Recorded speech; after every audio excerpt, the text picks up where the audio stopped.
Welcome to Business and Technology in Bermuda. Our goal is to meet with the leaders and thinkers shaping our island's economy to discuss what it really takes to build, scale, and sustain a business in Bermuda today. Hi, Tre. Thanks for coming to the podcast. Obviously, you're Ignite alumni, which is where we met. You had a really cool business that I love just because I'm a nerd for stuff like this, which is your Navigate show. You're a Bermudian entrepreneur.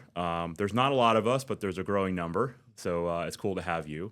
I'd love for you to just, start not with the drones to start off with, but I just want to hear about your experience in Bermuda. What did you do before Ignite and before the drone business?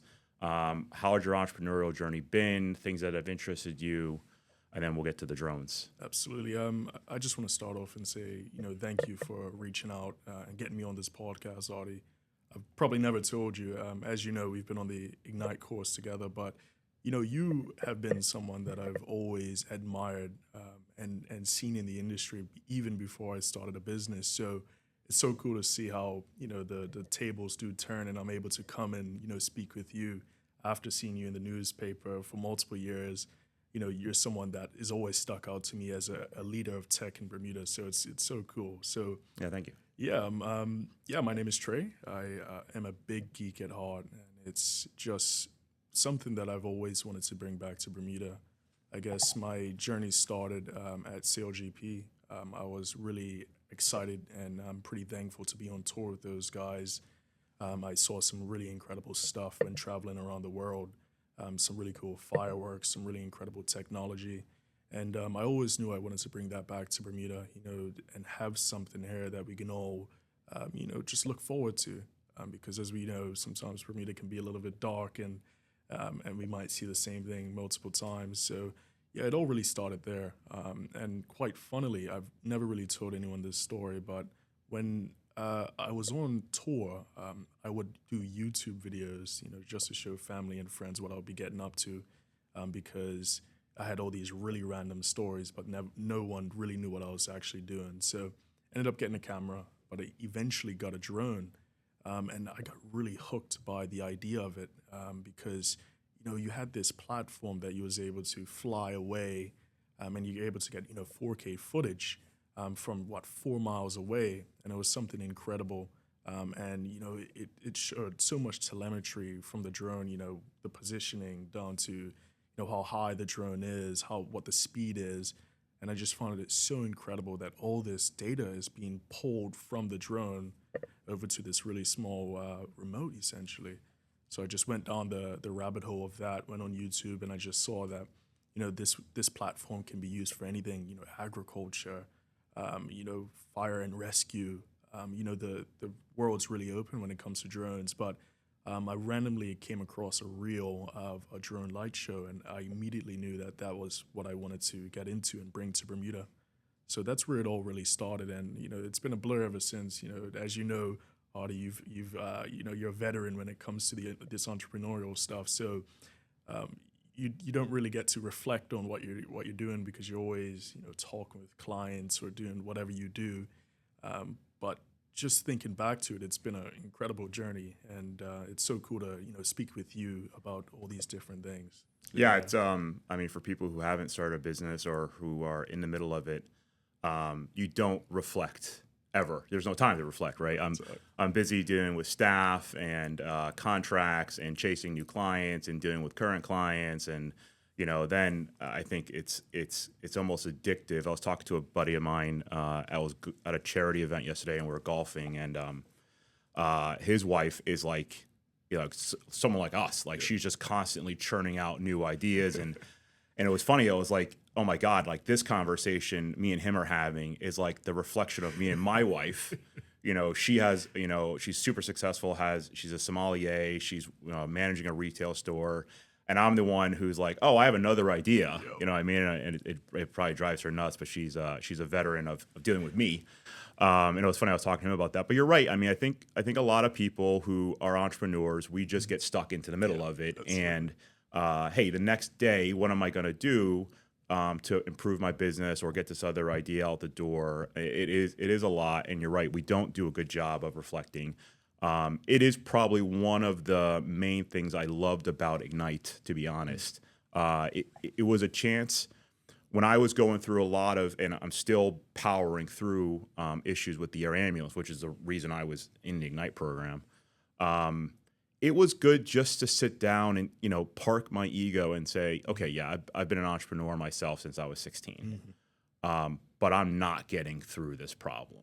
And I had to just realize, I think I was out there looking for help, but I don't think I was honest enough to say, just breathe and stop, right? And that's why I think the Ignite program, one of the many great things about it, and I've had a number of Ignite entrepreneurs on this program. It's almost turning into the Ignite podcast.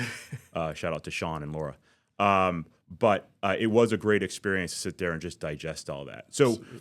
I'm curious about your time at SailGP. Did you start? I had an experience with. It wasn't SailGP, it was the America's Cup in 2017. Did you start back then with SailGP? Is that how you introduced, or love to hear about that experience? Absolutely. So I guess I've grown up as a sailor. So, cool.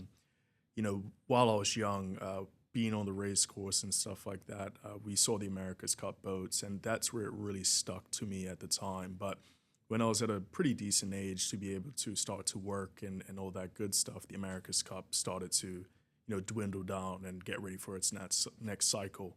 So that's when I, turned over to SailGP because it was similar boats, and I, decided to go and do intern with them, and it was a really incredible experience. I just wanted to work with the best people in the world at the end of the day. So yeah, it all started there really. I was just exposed to so much technology that I was just able to just dial into, just see what everyone's doing differently, and how these systems are able to be transferred into different places. So that was phenomenal. So eventually got into this team that essentially runs and takes care of the telemetry for the race course itself. So that's all the sensors and cameras and everything was just ready to go. So it was a really incredible experience because everything is talking to each other at the end of the day. So eventually, SailGP transferred over to these autonomous marks because they used to, anchor these marks. And obviously, they're trying to be environmentally conscious about these different places that they go to. So these were like in the water, like buoys? Yeah. Oh, cool. Absolutely. Yeah. And, they just thought it was a lot better if you have pretty much just an autonomous drone on the water that can just go to the different positions and immediately can react to the wind direction and change the race course, in a matter of a snap. So that's where it all really started for me. I thought that was an incredible experience. And I even got to the point where I got to pilot all of those on-water drones. And that's when I knew that this was for me, that adrenaline, the amount of people around you, that last moment sort of, hurrah, it was just phenomenal. So I wanted to bring that back to Bermuda so that, other Bermudians could potentially feel that as well. It's funny, Australia was just in Bermuda, Team Australia, and it was they had Ryan Reynolds as I don't know if he's a co-owner or a sponsor. I don't remember the full relationship, but he was on the Australia boat as they were doing like time trials as they were practicing, and for people who haven't experienced SailGP, the closest thing I think everyone says is, it's F1 for water sports, right? Which is, obviously a bit of an F1 fan on the tech side.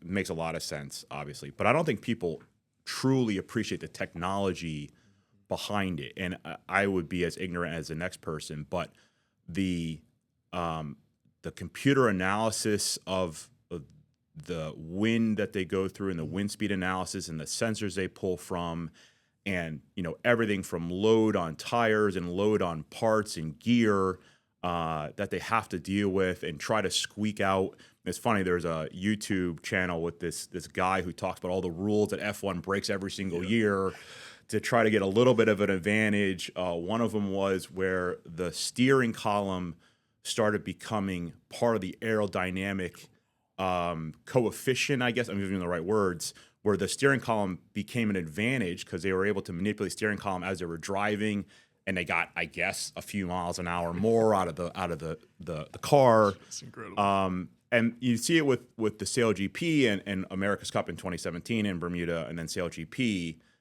Those boats have gotten faster and faster, and more sleek, and more sensors and more gear. I'm not a sailor, but I can't imagine you loving being on the water and being a sailor. To be a part of that, to see that, I mean, I can't even imagine what experience that must have been. It was just incredible. I guess just seeing the America's Cup boats to, eventually where the SailGP boats went, because they were precursors of the old America's Cup boats. It was incredible. I mean, technology as a whole is just phenomenal. In all of our realms, everything progresses so quickly.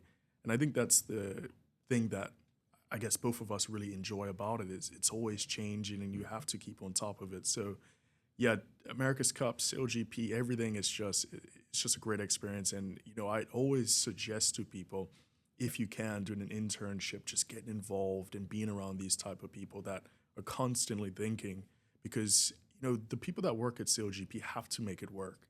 At the end of the day, we have to make an autonomous mark. We have to make the race boat faster. And they think of some incredible things, and they have to get it done very quickly. There's a deadline. We are racing on Monday. Exactly. Right, yeah. So it's just incredible. That's really awesome. is. How was your other entrepreneurial experience? Is the drone your first in Bermuda, or did you just jump right in and go, I'm going to do drones? That's my first. It's not the easiest business to start. I think I would tell somebody, maybe start a food service deliveries or something. I don't know if I'd pick out drones first. That's exactly what I thought as well. Yeah, it's that is my first one. As I said, I've always looked up to entrepreneurs just like you. Literally, you. I hate to be a fanboy right now, but I've seen you in the paper all the time. I've seen the businesses that you created, and I always wanted to have something similar. Since I was young, I always wanted to have a business, be around great people, and bring people together at the end of the day. So yeah, this is my first business, and definitely I probably should have started, something else, but I wouldn't take this back for anything. It's been an amazing experience, and just down to even like the Ignite course, for example, I finished up with SailGP to pursue this idea because I really wanted to make it happen. And that was your first introduction to really drones. You said you're out doing YouTube, you're getting a 4K drone for yourself, but you're doing the autonomous on-water drones. Exactly. So I had to, sort of link some of the stuff that I learned from SailGP over to there. But anyways, what I'm basically trying to say is that this is, my first business, and there was a lot of quirks that I had to get through, it was a lot of stuff that I thought it was just unique to myself, being isolated, thinking that this idea was a little bit stupid, right? But coming to the Ignite course, I got to, chat with, people like you and all these other people in the industries, and phenomenal experience. It really just changed my outlook on entrepreneurship and businesses as a whole, really. Yeah. What's the experience you had, from banking to insurance to regulations? I mean, drones are regulated in Bermuda. There's a big area in Bermuda we're not allowed to fly. As a drone hobbyist, I have a DJI 3. I think that's correct. Air, maybe. Yeah, Air 3. Yeah, I think so. Okay, it's actually downstairs. I'll show you before you leave, and I will correct myself later on what drone I have because I haven't flied that often.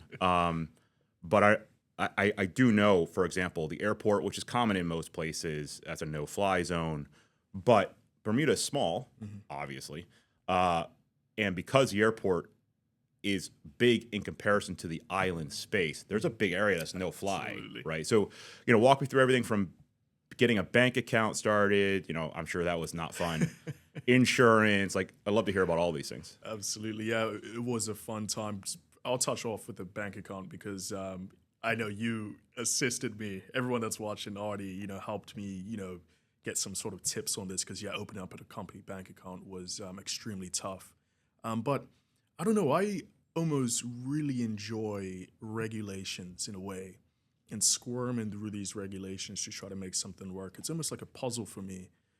So it was tough, but extremely rewarding. But yeah, as you said, our drone light shows touch a lot of different places, obviously airspace, and then we have to talk with the Bermuda government because we're flying over public land, and we're also flying over waterways at some time, so marine and ports. And yeah, it's so much that goes into a 15-minute show that a lot of people don't even think about actually. But Bermuda has been extremely receptive to a drone light show company being in Bermuda and actually operating out of Bermuda. And we had a really smooth process because everyone really wanted to make it happen, and they really assisted us in getting to this point. And don't get me wrong, it was some really tough stuff that we had to figure out, but it was extremely hard to get everything off the ground. But, you know, we really wanted to make it happen. And, you know, I used to sit up and watch these drone shows on YouTube. I mean, I watched every single YouTube video. Wow. Everything on the internet. I scanned everything just to get the information. And it got to a certain point that I said, you know, I can't stop. We have to make this happen. This is, you know, the best thing we've ever done. So, yeah, a lot of work. Yeah. Yeah. On the regulation side, you know, I don't think entrepreneurs and anybody in business, I mean, look at the big guys, love them or hate them, Elon, Dario and Anthropic, on the AI side, you know, go back in time. I'm sure Henry Ford had all these problems. You know, I grew up next to General Electric in upstate New York. And I can't imagine the problems they were having, you know, making wind turbines and engines. Well, I think the hallmark of an entrepreneur is just no is not an answer. Like we're not just willing to accept no. And for something as complicated as drones, you know, over people, over public and private land, over boats, airspace issues, I don't think people realize you're going to get no's. That's the easiest thing people can tell you. Yeah. You want a bank account? No. I need insurance in case a drone falls out of the sky over somebody. No. I want to fly my drones over the harbor. Well, that's a lot of work. No. And I don't think our culture in Bermuda is entirely always open to new things because it's work, right? It's more things you have to do. You have to go get permission from ministers and secretaries and departments who are busy, they're overstretched. I don't think anybody in government is gonna call me tomorrow morning and say, "Oh, I have tons of free time. Please give me another project to work on." That's not gonna happen. So, you know, how you said it was receptive, but it had to have some trials and tribulations. I'm sure you didn't pick up the phone and they said, "Oh yeah, Tre, you're cool. I'll send you the forms tomorrow morning." I'm sure that didn't happen. Yeah, absolutely. Yeah, just as you said, I guess being in Bermuda, one of the things that we have to deal with is, I guess, the timing of things. You know, it takes a certain amount of time for you to get information out of people, for them to text you back or call you back. So it was just about us being very persistent, you know, calling back each time, following it up, you know, getting all the information that we needed. But yeah, I think one of the best things is that itself. Since Bermuda is so small, we was able to ask someone, "Oh, do you know who this person is?" Then they can say, you know, I can put in a word, or I can, you know, speak to them, introduce you guys. And oddly, I find that extremely fun. Like That networking part of it. Networking, being resourceful. And as I said, you know, Bermuda has been extremely receptive. I don't know how it's like for other industries, but when we did knock on people's door, they came to, you know, talk to us quite quickly. And maybe it was because we showed urgency. But, you know, I just wanted to, you know, thank everyone for that. That's awesome. And big shout out to like the BCAA, the Bermuda Civil Aviation Authority, has been extremely instrumental. And those are the guys that, you know, govern what we do as a company. And we have a, you know, extremely great relationship with those guys. We're able to, you know, openly talk with those guys. And you know, I would say that they're, you know, really great friends as well over the time. So yeah, it's, as you said, it's been tough in Bermuda, but I think it's been extremely fun. I love cracking the code and solving the puzzles. Yeah, I mean, you're not new in the world, but you're new for Bermuda. Yeah, 100%. Talk me through like the team and, you know, how you market yourself and, you know, who helps you and how do you get, you know, something fairly novel, a drone show. You know, now you've done, you know, many. I've seen your drones now a number of times, especially over some of our national holidays. You know, how does all that work? Like, you just pick up the phone and you call, you know, Marketplace probably is somebody who did I think they do some of the parade stuff. Hey, I want to do a drone show. They're like, "Oh, well, we do fireworks." You're like, "Well, it's kind of similar, but it's drones." You know what I mean? Yeah, absolutely. Yeah, I think that's one of the, I guess, biggest hurdles for us in Bermuda is that it isn't a very clear way for us to target our customers. We have to, constantly do cold emails or reach out to people or try to find a way to get in contact. And then who do you contact? Who is, has authority over the event itself, whether it's a national holiday and stuff like that. So, yeah, that has been extremely rewarding, but extremely tough for us. And how we market ourselves is our drone shows are extremely customizable. Every single time we put up our drones, it is a completely different show because essentially they're just pixels up in the air, and we can make completely different images, text, or whatever it is. It's a billboard that you can design literally at want. Once, and we can put it up 500 feet, whatever it is.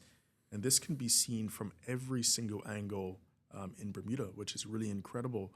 We did one of our tests on a Morgan's Point, and someone from the airport saw it, which is quite cool. And we've even had calls of people that were landing from, on the BA flight, for example, that have seen our shows on the other side of the island. So it's incredible, like how much you can actually see in a place that has, I would say, pretty limited light pollution compared to other places. Of course, yeah. So we stick out like a sore thumb. And yeah, just marketing ourselves as that customizable option is very important. I thought that was extremely attractive to Bermudians. We wake up and we see the same thing every single day. I envisioned this as someone just driving down with their car and just randomly seeing a UFO up in the sky. We can do anything, and I think that's the beauty of it, but also can nip us in the butt as well sometimes because clients really want to do everything and anything because we can do everything and everything. So it's quite fun sometimes. Is there like a guerrilla component to this? I start a new business, probably not right now because I'm pretty busy, but I start a new business. I go, hey Trey, I want to advertise it. It's Friday night in Bermuda. Are you free? Can you throw up your drones on Front Street? Like, is that a thing, or are you worried that doing stuff like that cheapens your brand? Do you want to be event orientated? When you have what's coming up next, Cup matches coming up next. We just got through Bermuda Day. I'm sure you're out there selling for Cup match to try to do something around that. But if a business who's listening to this podcast or just finds you online and says, hey, do something for me on a busy time of the week coming up, we want to advertise a new product. Are you guys receptive to that, or do you stay away from it because you're kind of focused on events? Absolutely. Yeah, that's a great question. And, we're very receptive of, pretty much, anything someone wants to put up in the sky, if it is appropriate. Sure. Advertisement is completely okay with us. We almost see ourselves as someone that is assisting different events or brands or promotions. We're just the helping hand for these guys to get their names up in the air or, their event to add a little spark to that. So we're fully receptive of doing that. And that's, perfectly possible. As you said, going on Front Street, putting some, business's logo up in the air would be, incredible. And we have done that sort of stuff in the past with sponsored shows in which, they have their logo up in the sky and that's seen by a lot of different people. So we love that stuff. And we're here to, assist our clients with that as a whole. We got the drones, you have the brand, and we're able to create such a cool story behind that as well. Not just putting the logo up in the sky, but we can craft an awesome story to complement that. Say if you're with a soda company, for example, we can do something incredible where the soda's being shaken up and then the top flies off into the logo and stuff like that. It is just a world obviously of very, possibilities. very 3D, of course. Yeah, very 3D. Yeah. So, yeah, we love that, and we're open to so many people, just coming over and chatting about what they want to do, and where we can be, it is possible. And I think the beauty of drone shows as well is that we're able to maneuver. Say if we take off, 600 feet over there, we can maneuver our drones to be directly in front of where the crowd is. Sure. So it is just very customizable. We can do anything really. Yeah, that's awesome. And you said the B2B is sometimes tough. What's your strategy getting out there to businesses? You mentioned cold calling or cold emailing. Is there other things that have worked for you or don't work for you when it comes to B2B? Because you're right. I mean, in a business relationship, let's say there's, I don't know, 500 active Bermuda businesses. I'm picking up a number that I hope is somewhere in the ballpark. There's only one or two people who can authorize, probably a decent amount of money for your drone show, but there's only so many of those people in the company who can do that, and you have to get to those people. And oh my God, the newspaper's already called me about advertising. The radio wants to advertise, and who's this kid Tre? He wants to advertise. He wants to sell his advertising. In some respects, the drone is special and unique, so that probably helps. Mm-hmm. On the other side, it's exotic to an extent, and you're kind of a one-off thing. It's not something you're going to roll every Monday night. You're going to see your product on the drone show in the middle of the harbor, right? So that's got to work against you. So how does all that work? Absolutely, yeah. I think, as you said, that element of surprise is very important to us. We don't want it to get washed out. We don't want to be flying every 5 minutes, 7 days a week, because we want people to sort of appreciate what it is and not really take it for granted, really. But yeah, just going back to what you said, contacting customers, it goes completely different ways for completely different events. As you know, we can cater to a wide range of things. We can do proposals, we can do advertisements, we can do someone's getting married. Marry exactly. Me. That's a great idea. Yeah, I love that. So many different workflows for different clients. But the best thing that we've done is just reaching out to people, identifying what sort of events we want to do, or identifying what sort of hotel brings that sort of business, and working those relationships in so that we can pick up on those sorts of things. So we're still learning. Our business is still very, very new. We've only been a couple months into operation. We started last year, December. So we're learning as we go, and we're really enjoying what we're doing as well. Making mistakes and making sure that we put a Band-Aid on that and continuing on. But yeah, just reaching out to people, and that's something I've really learned to love, actually.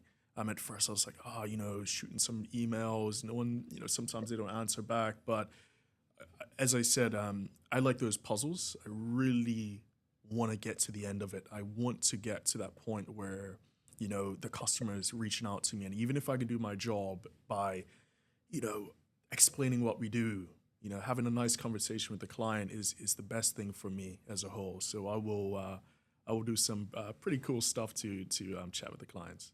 Yeah, it's funny. I probably seem outgoing, and I am 100% an introvert, and I probably hate sales. If you were to stick me in front of a therapist and say, walk me through what brings you dread every time you get up in the morning. But as entrepreneurs, we just have to sell.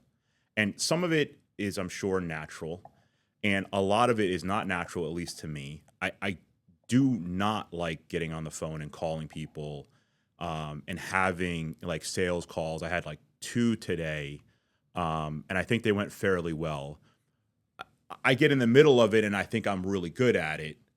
But man, the hurdle to get through that, and the worst part is, at least for me, is the cold calling part. It's just randomly picking up the phone. We're selling a lot of AI software right now, and I'm selling it to medical practices is kind of the vertical that I find myself in, and that's a lot of phone calls and emails, and just getting no responses, or you chase people for weeks to get I'd rather just get a no than a maybe. Maybes might be the worst because you have them on this thing. You only have so much space in your head, and only so much space on a spreadsheet that you're going to pay attention to, right? So I have all these, sales opportunities, and I'm like, oh my God, could I just get a no? I'd rather get a no. Yeah. I'd rather get a no, because then I can just go and move on to either the next product, in the IT chain, because we can sell multiple products, or the next customer who I can get a yes or a no from. And I don't know if a lot of people really appreciate that. A friend of mine, I think I told this story before. He's a real estate agent back where I grew up in New York. And he just picks up the phone and calls 100 people every day, randomly out of the phone book. And I'm like, I could never do that. So, I totally sympathize, and it gives me anxiety just talking about, oh my God, it's It's Monday. Our sales pipeline is basically zero. We have to rebuild it. And shout out to Sarah on my team, who is the social person of the small company that we're in, and she is great at that. And I guess as entrepreneurs, we have to do it just to get going. No one's going to pick up the phone for you, Tre, and be like, "Oh, let me start selling your product for you." You have to do it. So I totally understand. I'd love to hear about the tech. I envision if I'm you and I'm setting up a drone show. So you got all the stuff from the client. They want to put up a drone show at an event. You got to get copy and material and what the design is. And I can't even imagine the back and forth on figuring out what the design looks like. You certainly have limitations on how big it could go. You only have so many drones. There's probably a runtime. There's the setup. Just walk me through all that, because it sounds a lot more complicated. Nobody knows what goes into making the sausage.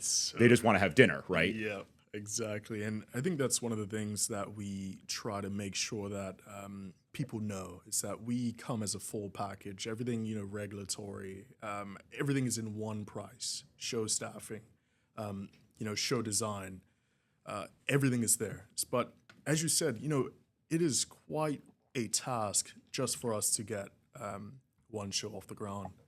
And then say, for example, if we have multiple shows in the month, that can get quite tricky for us as well, since we're still quite new to this. But yeah, it's a lot of things that we have to take into consideration when we're setting up for a show. We go down to the certain site, we have to figure out where we're going to be flying, and then certain parts of, sites don't really work for us. If it's magnetic interference as well, that's not really good for our drones to kind of sit on. So we do magnetic tests, and then we also do spectrum tests to make sure that it's no frequencies really, radio waves that interfere. Exactly, with our stuff. So it's quite a lot that goes on, and then we also have to make sure that we understand how high we're going to fly, how wide we're going to fly, how much room we have. So yeah, it's a lot. It really is, and as we go over time, we just have a really good idea of what we do. We kind of go there. Okay, we can probably take the show as wide as 300 feet. That's over repetition, and especially if we've flown at a place more than once, it's a lot easier for us to just do that. So yeah, it's a lot that goes on into it, and it's so funny because my brain just blanks when trying to think about it, because it's so much that we have to take off, and it's just weeks of things that go into it. But for the client, they tell us what they want. We get it for them, and then, for example, they see a finished product, but they have no idea exactly what's going on behind the scenes. And then we go back and forth for them to make sure that this is something that they would like to see, because at the end of the day, this is something that the whole island's going to see. They really want to make sure that this is something that's going to reflect what they want for the show. So a lot of back and forth, but we try to make sure that we come with a very clean and dynamic way that we interact with our clients, because at the end of the day, we are a show company, and we want this to be a beautiful show from start to finish. When interacting with them to the end of the show, we want this to be an experience for them, and we want this to be special for them as well. So it's a lot that goes into it, but I guess more people know that it's quite a lot of work. So, yeah. I mean, I think I've seen you guys take off. It looks like a fleet, 100, 200 drones. You got to set all that up, and then you have to charge everything. Do you charge them ahead of time? Can they charge when they land? I'd love to hear all that particular stuff. But how does all that work? Yeah, so all of our drones, or the type of drone that we use, so it's various different types of manufacturers that do drone light show systems, but the one that we decided to partner with specifically was one of the most powerful and heavy drone. And that's simply because, as we all know, Bermuda can really shake up sometimes of weather. We want a platform that's able to withstand random, wind gusts that come in and not really alter the show. Yesterday was brutal. I was out on the golf course. It was like 40 knots or something like that. Exactly. It's just incredible. Yeah. So, yeah, we just want to have that, really great equipment that we can be able to just go out in any sort of weather, Bermuda weather, and just put them up there, and it's going to be no alteration between our drones, and it doesn't create a really ugly image up in the air. But yeah, every single drone has a battery that needs to be charged before the event, which is logistics in itself. That's fun. I say that very sarcastically. But yeah, everything is just in a compact system. We essentially come and set up, and we create this big Wi-Fi enclosed network, very safe network. Put the drones down in a very correct and formulaic way in these very cool grids, and we essentially have to upload all the show to the drones. We have to make sure that all the health of the drones is correct. We have to make sure that the propellers are correct.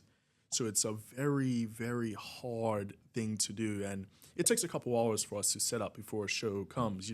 A show is 15 minutes, but we're setting up hours before that, which is quite cool. But we love it. We do. It's such a cool thing to be a part of.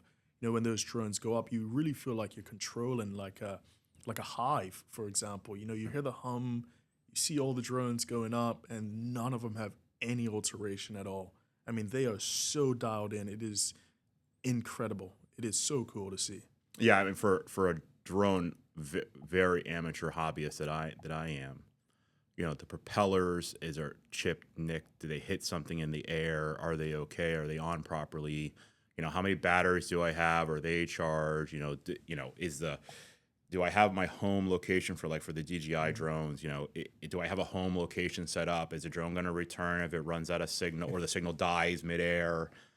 Those are all a lot of things, especially for a drone. I think that drone was a few $1,000s. That's not something you want to just randomly have drop in the water or you lose track of.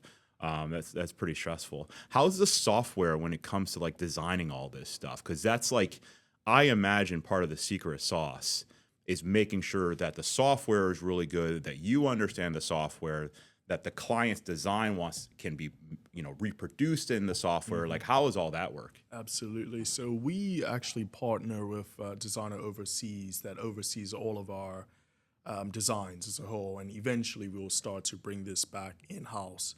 But yeah, that software is incredible. So it's two different ways that we can design our show. Firstly is with 3D modeling software, where you can use, for example, Blender, Cinema 4D, and then you also have these proprietary design softwares in-house that people do use. But secondly, you can also script shows as well with you can code the shows, which you can start to bring AI and all that sort of stuff in.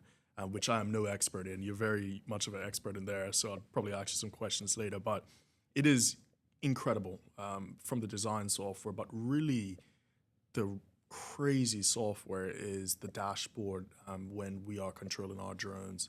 I almost referenced this something out of a space shuttle. The amount of metrics that these drones are pinging off back to our ground station is just incredible.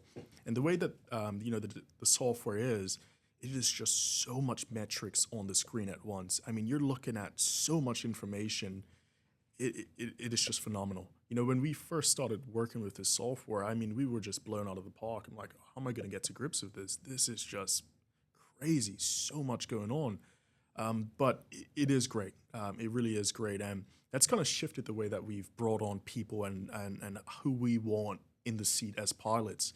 We want people that are going to be able to process all this different information at once.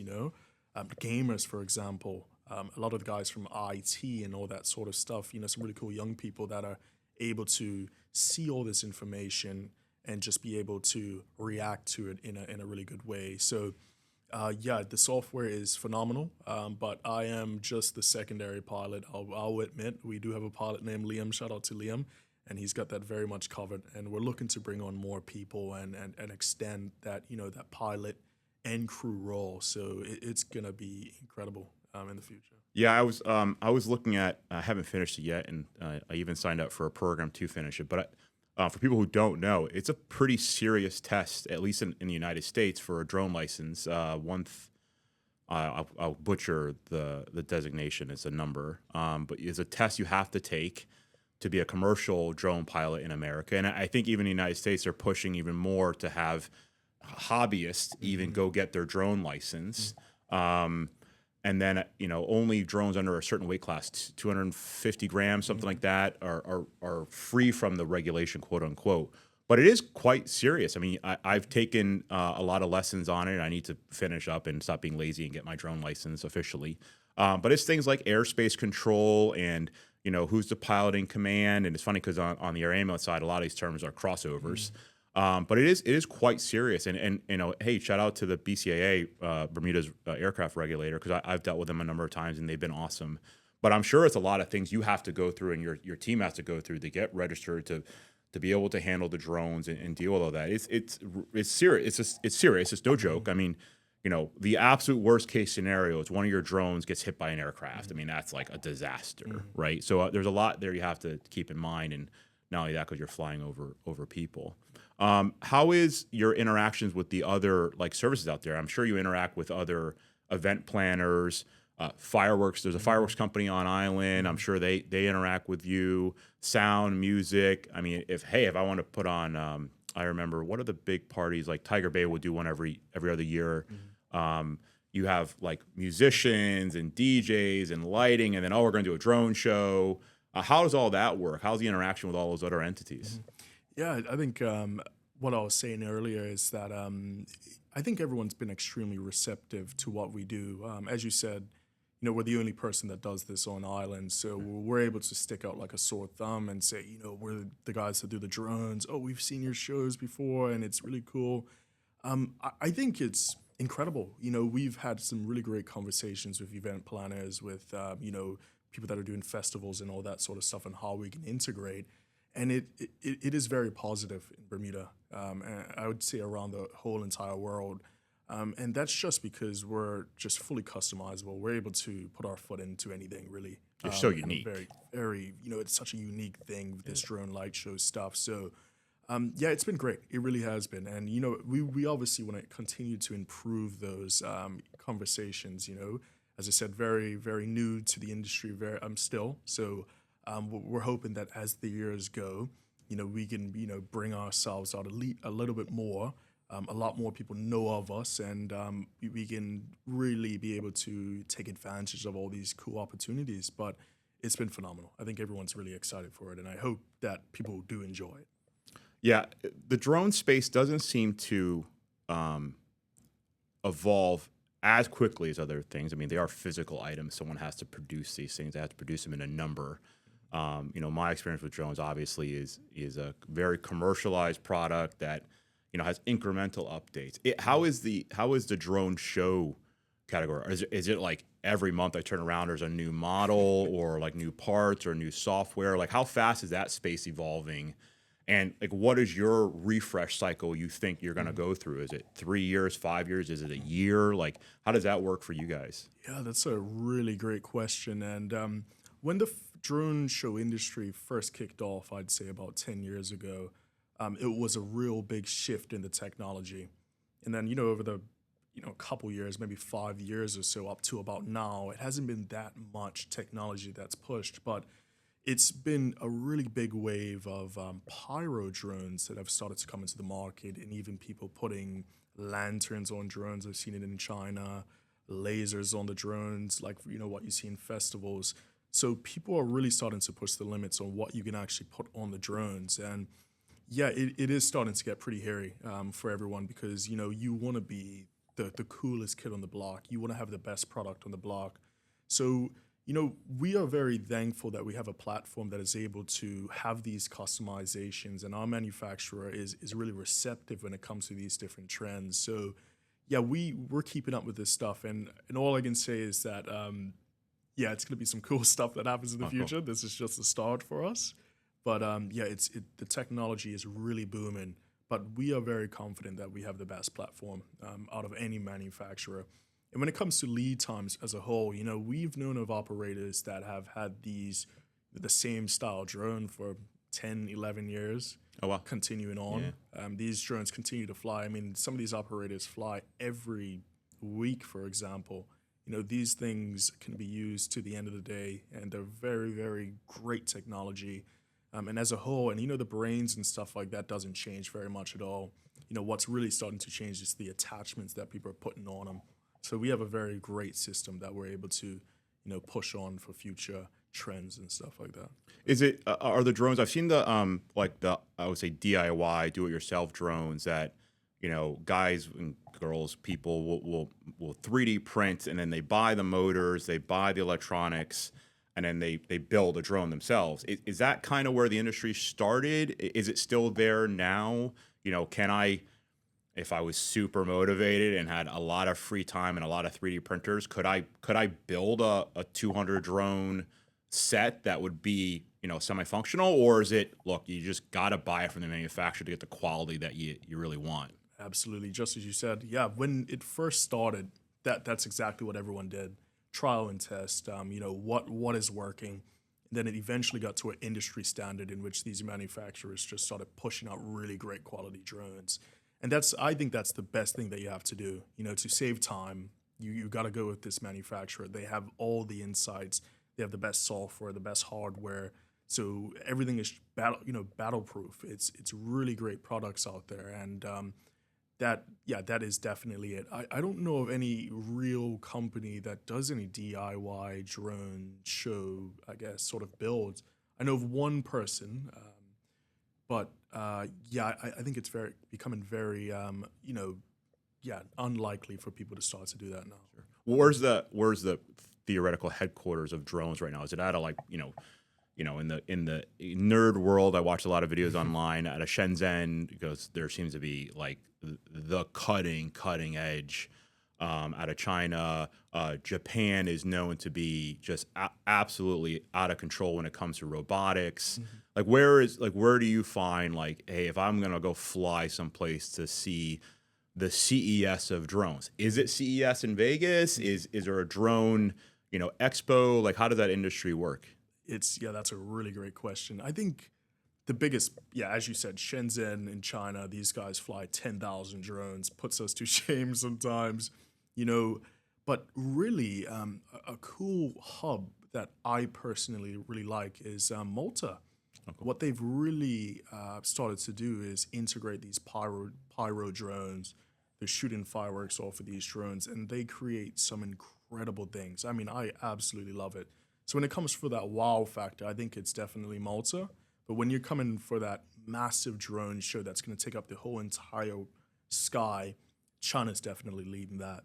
And it's some really cool operators in the U.S. as well, some operators in the Caribbean, but China definitely does take the cake. And, some really cool European countries as well, but China and Malta is definitely I think, big guys in the industry. Yeah.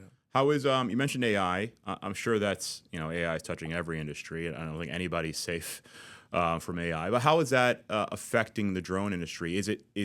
Are you seeing it yet? Are you seeing hey, it took me a long time to kind of build these 3D model concepts for this customer, and now that was a year ago, but now I can throw it into this software. Maybe it's just a regular AI program like OpenAI, ChatGPT, or Claude, or Gemini, or is there like bespoke things that the AI will use to create a drone show? Like, how are you seeing AI affect the drone industry? Yeah, I think it's really starting to come into play quite recently. To be completely transparent, we have started to use AI for very menial tasks, not from the design point of view, but for some certain offsets that we use before and after the drone when we're doing our landings, for example. But I think it's very important for us to have that human element when it comes to designing the shows. I think, and I saw in a group chat today, I think certain companies are starting to do and use AI for that. But I guess as AI starts, becoming a lot better, these will start to integrate into our systems a lot more and all that sort of stuff. So I think it is going to become prevalent, definitely. But it's going to come to a certain point where it's going to eliminate a lot of the show time, and we're able to just throw something in, and it's going to spit something out back at us, and it's going to be incredible. But right now, it's slowly starting to tiptoe into our industry.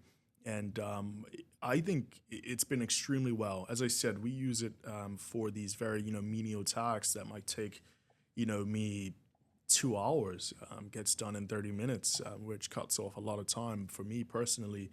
So I'm very thankful for that. And it's, just helping with those little scripts and stuff like that. But even as a whole for the business, I used AI quite a lot, proofreading, asking really dumb questions I didn't know who to ask, AI as for me personally, it really is important to me, and I use it quite a bit. But I think, yeah, the industry is starting to become receptive of it, Yeah, definitely. that makes sense. There's a lot of talk out there for drones in other industries. You have agriculture, mapping parts, global mapping with drones, mapping things down, using LiDAR, to map specific areas. You have drone surveys for homes. You have search and rescue. There was a girl who was missing sometime last year, and then a call kind of went out through the tech circles. Hey, who has drones with infrared to try to find this person in the middle of Bermuda has some pretty deep woods for a small island, so can we try to find this person in the woods? You have drones. I read an article the other day. There's, I think, Vegas actually. Las Vegas has just purchased a bunch of drones, and they're sending drones for emergency response instantaneously. Like, do you guys find that you might start breaking out of just doing drones for advertising and for events, but now that you have authority from Bermuda to do drones at baseline, is there another growth factor here that you're looking at, or you're like, listen, we're just going to stay in our lane and do drone shows? Like, I think that's the really annoying thing about me, and you also spoke about this as well, is that I think we're always thinking about different ideas. The ideas are always pinging off, or maybe we're talking to our significant others about these ideas, but I definitely will be going into other things. It has to be. It's such great uses of this platform in around the world, agriculture, as you said, all these different things. Even the Coast Guard is using them.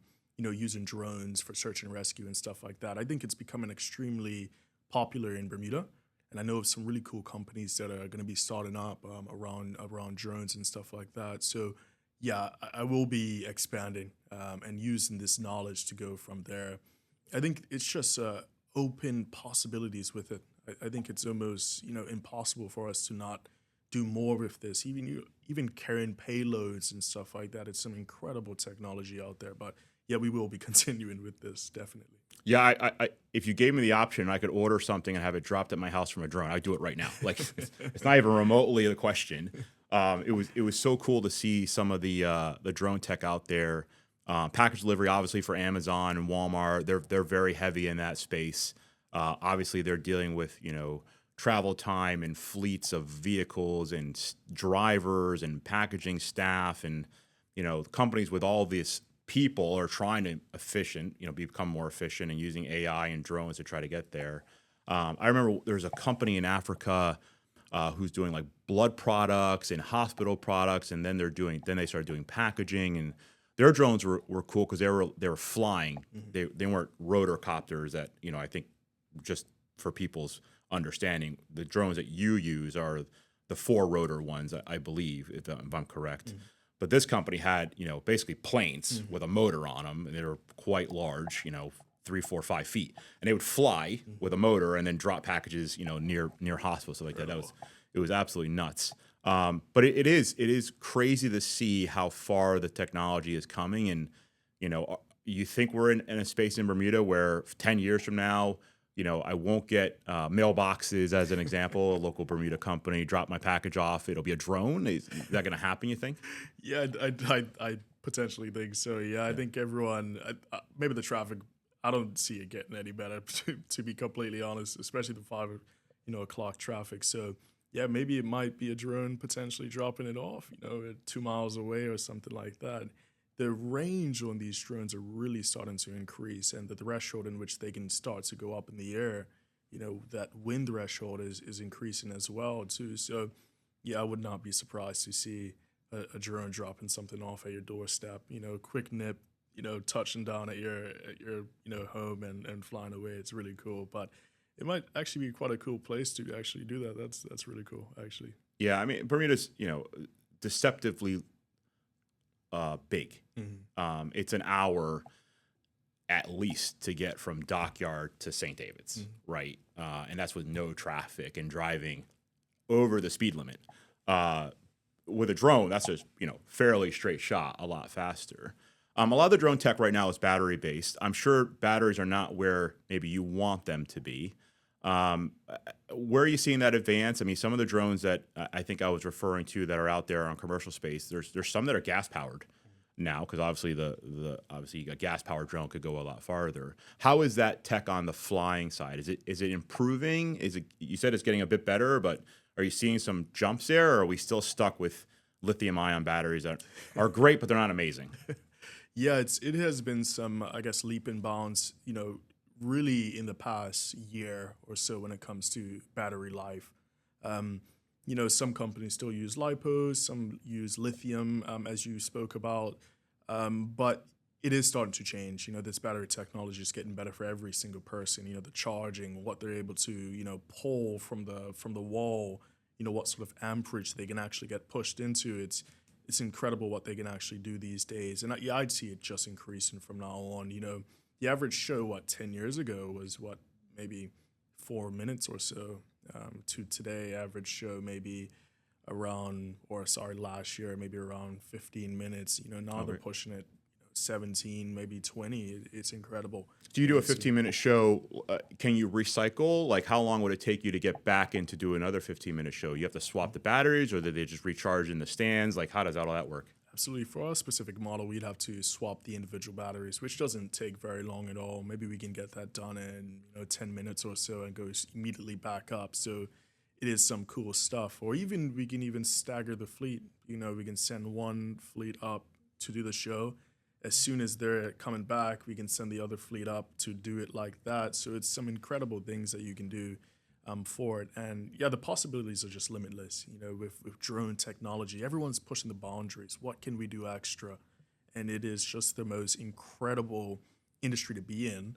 You can't blink at all. If not, you're going to be left behind. It's really incredible. So your new business, you're growing. I'm sure there's all sorts of problems with a new business and a growing business. What do you find that, is your next hurdle to cross? Is it staffing? Is it marketing? Is it sales? I keep forgetting to look this up. So maybe I'll finally remind myself. But there was somebody who said the number one way to fix any problem in any business is just sell more. Mm-hmm. Is it capital raising? Is it getting the tech that you want here in Bermuda, getting it approved, but maybe you cross that hurdle already? Like, what do you find as you grow the company? What is the next thing you have to get over? Is it branching out to other things in drones? I think one of the biggest thing that hinders us, or we find a little bit harder, that can impact us in multiple different environments, is just the space in Bermuda, unfortunately. Due to us... To operate from. Yeah, to operate from. Yeah. And even the amount of space, when it comes to accommodation or workshop space and stuff like that. It's just when we get more drones up in the sky, which is really, really cool, we do need a little bit more space as we start to incrementally, grow. So I think that's where it's going to start to get tight for us. Bermuda isn't getting bigger. I think a lot of industries around the world have these really massive flat open spaces, but for us, we're almost leading the charge when it comes to these very random, extravagant launch and landing zones. We fly off of beaches, for example. It's only a handful of other companies that do that because they're landlocked, and it's quite cool. But I think the land, we're definitely going to get to a certain point where we have so many drones. We just need to think of another cool way of doing that. But it is possibilities, and I have some ideas in my head and what other companies have done. But I think that. But I think as time goes, I think people are going to really enjoy this. It's just going to become something that's unique, and people are going to get used to drones as a whole. So I don't know. I'm not really entirely sure what the hurdles might be, but definitely the land really needs to get a little bit bigger for us. So as we wrap up, I'd love to hear about, what's the next big idea Tre has? Is it in this? Where do you see this company in a few years? Where do you see yourself? Mm-hmm. What's on your radar personally, and then also what's on your radar in business? Is this step one in your entrepreneurial journey, or is there two more businesses cooking behind the scenes? I'd love to hear it all. So yeah, I think that's the thing. I am constantly cooking up ideas, just like you said. Yeah, this is not the last one, but I'm just going to continue to push out Navigate. This is my first love. I love working with this business, with the people around us. So we're just going to continue to do as we always do. But I always have these ideas in my head. I always want to do something cool for Bermuda, to get Bermudians involved. So it's going to be a lot more from me in the future, shaking things up in Bermuda. And I just love businesses as a whole, not even just the drone industry or the event industry. Everything about business fascinates me. I love the idea about your business, who's your market sector, what's going on with that. Everything fascinates me with businesses. And it's one of those things that hurts my head because I want to do everything. And I hope I get to do everything one day. You gotta focus, right? I'm glad I was of any kind of help to you whatsoever. It's you wear a lot of scars when you go through business. You find a lot of things through trial and error. So however I was able to help you, I am blessed to be able to do that. What are some advice you have for the next generation of entrepreneurs coming up in Bermuda? What would be your top 3 things you tell them as they're struggling to get something up and running? That's a really great question, and something I've thought about for quite a while. I think the biggest thing you need to do if you're looking to start something as a young entrepreneur is just to continue. Every single day you try doing something, sending a cold email or reaching out to someone to ask for something, you're getting one step closer to what you want to achieve or what you're trying to get done at the end of the day. So continue pushing, even if you're at a roadblock, maybe it is a way around that roadblock, and continue to push every single day, and it's going to take you one step closer. And just, I don't know, maybe get obsessed about what you do. I get very obsessed about what I like, and I guess stay true to yourself on that. If you like something, go on, indulge in it, have a great time, really look into it. So have fun. Yeah, I think so. Great. Well, thanks, Tre. It's been a great podcast. I love the business. I love that you're successful. I love the industry, obviously, and it's great to see something super unique in Bermuda kind of take hold. So I'll leave all your notes and your information into the podcast. People can contact you, but congratulations. And whether this business gets bigger and expands, or there's another one coming down the pipeline, we'll definitely catch up. Love to see it. Awesome. Thank you, Audie. Legend. Thank you so much. Thanks. Thank you for joining the conversation on business and technology in Bermuda. If you found value in today's discussion, share it with your team. Keep building, keep leading, and we'll see you next time.